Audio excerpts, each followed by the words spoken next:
Hello friends, কেমন আছো তোমরা সবাই? আশা করি অনেক ভালো আছো আর আমিও অনেক ভালো আছি।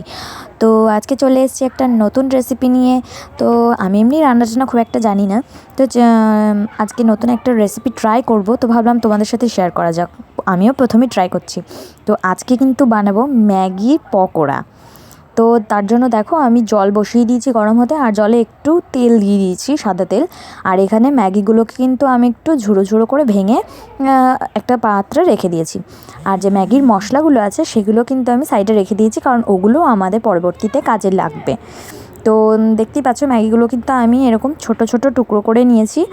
তো এবার আমি এগুলোকে সিদ্ধ বসাবো। তো তার আগে দেখে নাও আমি কি কি নিয়েছি। এর জন্য আমি নিয়েছি এখানে কাঁচা লঙ্কা কুচি, পেঁয়াজ কুচি, আর কিন্তু নিয়েছি ধনেপাতা কুচি। আর এগুলোকে আমি নিয়েছি, এগুলো হলেই হয়ে যাবে। আর তোমরা যদি চাও তো এর ভিতরে আরও কিছু মানে যেরকম মটরশুঁটি এগুলো অ্যাড করতে পারো।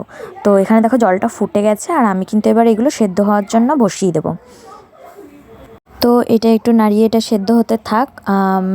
মাঝে মাঝে কিন্তু আমি এটা তুলে দেখে নেব যে আমার ঠিকঠাক মতো সেদ্ধটা হলো কি না। আমি কিন্তু খুব বেশি একটা সেদ্ধ করব না, তোমরা দেখতেই পাচ্ছ হালকা একটু সেদ্ধ করেছি, যেন আঙুল দিয়ে চাপ দিলেই হচ্ছে জিনিসটা একটু ভেঙে যায়। হালকা একটু শক্ত শক্ত থাকা অবস্থাতেই আমি কিন্তু নামিয়ে নেব। তো আমার এটা কিন্তু সিদ্ধ হয়ে গেছে। এবার আমি এগুলোকে একটা পাত্রে নামিয়ে এর জলটাকে ঝরিয়ে নেব। তো দেখো এখানে কিন্তু জল ঝরানো আমার রেডি। তো এবার আমি ব্যাটারটা তৈরি করব।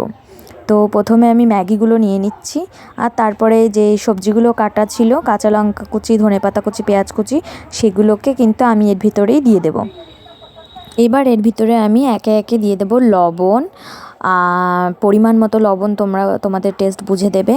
আর দিয়ে দেব হলুদ গুঁড়ো, তারপর দিয়ে দেব হালকা পরিমাণ একটু জিরে গুঁড়ো। আর কিন্তু আমি এখানে দিয়ে দেব সেই ম্যাগি মশলাগুলো, যেগুলোকে আমি শুরুতে আলাদা করে রেখে দিয়েছিলাম। তো আমি কিন্তু এখানে 4টে ম্যাগির পকোড়া বানাচ্ছি, তাই জন্য আমি কিন্তু 4টে ম্যাগিরই মশলা আমি কিন্তু এতে অ্যাড করে দেব। তো তোমরা চাইলে তার থেকে বেশিও বানাতে পারো। তারপর আমি এখানে দেখো বেসন অ্যাড করে দেব। তো এইবার আমি এই পুরো ব্যাটারটাকে মাখিয়ে নেব, মাখিয়ে কিছুক্ষণ রেখে দেব। তারপর আমি এটাকে ভাজবো। তো এদিকে দেখো কড়াইতে কিন্তু আমি সাদা তেল দিয়ে দিয়েছি, তেলটা গরম হলে আমি ভাজা স্টার্ট করব। আর এখানে দেখো ব্যাটারটা মাখিয়ে রেখেছি, আমি কিন্তু এরকম একটা থিকনেসভাবে ব্যাটারটা বানিয়েছি। তো পকোড়া কিন্তু ভাজা স্টার্ট হয়ে গেছে। তো চলো পকোড়াগুলো চটপট ভেজে নেওয়া যাক। আর ভিডিওটা ভালো লাগলে অবশ্যই একটা লাইক করতে কিন্তু ভুলো না, কারণ তোমাদের সাপোর্ট আমার খুবই খুবই দরকার।